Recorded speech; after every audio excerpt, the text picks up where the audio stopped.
Doncs ara és freqüent que cada vegada que em trobo alguna persona que em coneix de fa temps em diu: escolta, no m'hipnotitzis. Clar, com si fos tan simple. La veritat és que només es pot hipnotitzar algú si aquesta persona ho desitja, si ho vol i si es presta a ser hipnotitzat.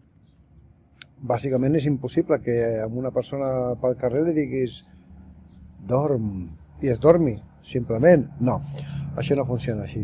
En qualsevol cas, seria una hipnosi d'espectacle en la qual no és un tema que jo em dediqui.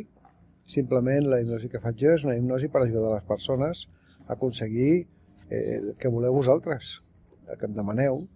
Vull deixar de fumar, vull perdre 10 quilos, estic molt nerviós i no puc dormir.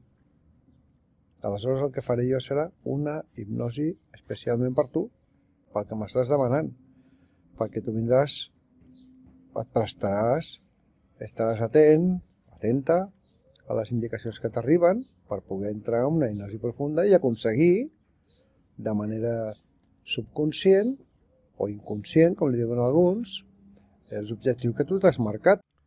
El cert és que només es pot hipnotitzar algú quan aquesta persona es presta. Ja està, simplement. Quan veieu en un espectacle que les persones són triades aleatòriament des del públic i automàticament l'hipnotitzador els diu: quan jo et digui dorm, et quedaràs dormit de l'acte. Bé, aquí heu de saber que hi ha un treball previ, hi ha una tasca prèvia.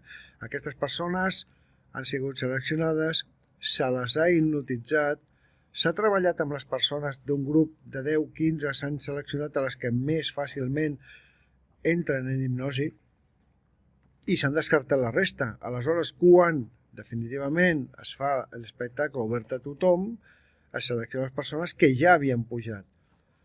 D'altra banda, tothom es pot hipnotitzar. Tothom. Només falta que ho desitgis. I ja està.